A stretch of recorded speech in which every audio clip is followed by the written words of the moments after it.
4 سال کی عمر ہے، امام اہل سنت فاضل بریلوی رحمۃ اللہ علیہ، امام محمد رضا خان رحمۃ اللہ علیہ 4 سال کی عمر میں روزہ رکھ لیا۔ گرمیوں کی شدت تھی، گھرانہ علمی گھرانہ ہے، باپ بھی بڑے عالم دین، دادا بھی بڑے عالم دین ہیں۔ 4 سال کی عمر میں روزہ تو رکھ لیا، اور جب تھوڑی دوپہر ڈھل گئی، اچھوں کی حالت دھوپ کے دنوں میں خراب ہونے لگتی ہے، تو شام ہونے کو قریب تھی کہ ایک کمرے کے اندر دادا محترم نے پوتے کو بند کر دیا اور کچھ پھل فروٹ ساری چیزیں اندر رکھ کر کے دروازہ باہر سے بند کر لیا۔ کہا بیٹا کھا لینا، میں کسی کو بتاؤں گا نہیں، کسی کو نہیں بولوں گا، 4 سال کی عمر ہے، تمہارا روزہ بھی رہے گا، کھا کر کے تھوڑا پیٹ ہلکا کر لینا۔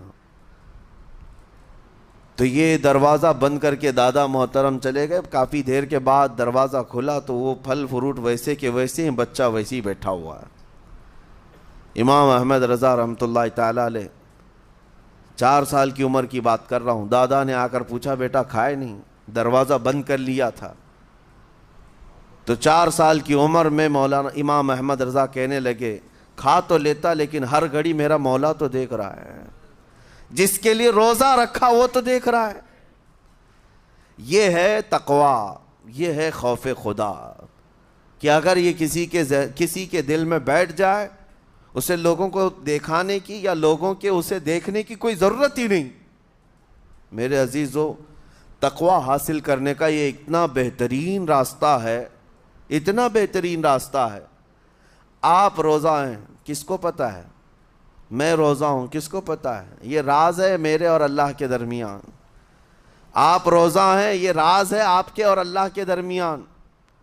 بہت سارے موقع آپ کے پاس ہیں دن بھر میں، فجر سے لے کر عصر تک کئی مرتبہ وضو میں جانا پڑتا ہے، باضابطہ آپ کلی کر رہے ہیں، آدھا نگل جاتے، کس کو خبر ہے؟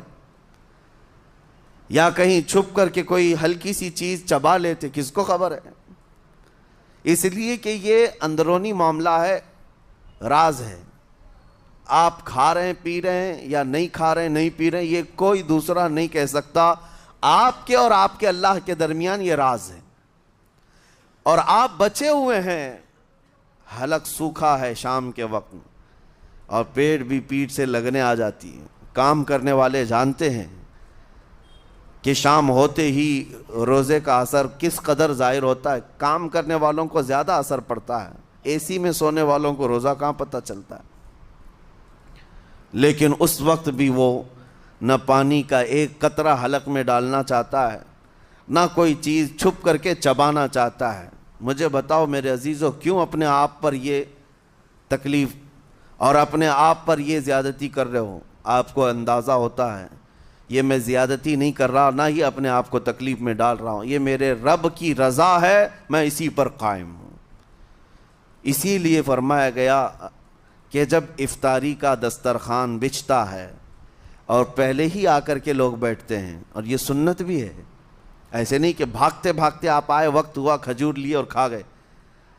افطاری کے وقت سے تھوڑی دیر پہلے بیٹھ جاؤ، تمہارے دسترخوان پر نعمتیں رکھی ہوئی ہیں، پھل بھی ہیں، میوہ جات بھی ہیں، کچھ کھانے پینے کی چیزیں بھی ہیں، ٹھنڈا شربت بھی ہے، دیکھتے ہوئے بیٹھے ہیں آپ، لیکن ہاتھ نہیں لگاتے ہیں۔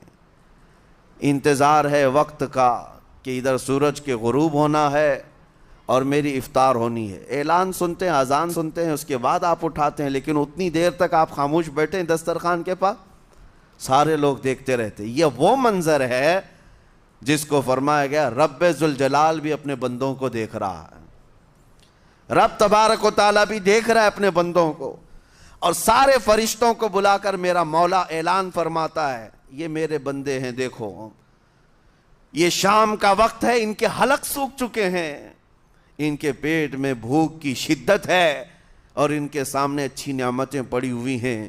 اے فرشتوں دیکھو، میرے ان بندوں میں سے کوئی بھی ان نعمتوں کو ہاتھ نہیں لگاتا، یہ صرف اور صرف میرے لیے بھوکے اور پیاسے ہیں۔ اور فرشتوں سے اللہ فرماتا ہے تم گواہ ہو جاؤ، ان کی حلق تر ہونے سے پہلے ان کے لیے میں نے جنت لکھ دیا۔ اسی لیے حدیث پاک میں ہے جب افطار کرتے میرے آقا صلی اللہ علیہ وسلم یوں ارشاد فرماتے ذهب الظمأ وابتلت العروق وثبت الاجر انشاءاللہ، پیاس بجھ گئی، رگیں ٹھنڈی ہو گئی اور اجر اللہ کے ہاں پکا ہو گیا۔ یہ حضور پاک ہر افطار میں عرض کرتے تھے۔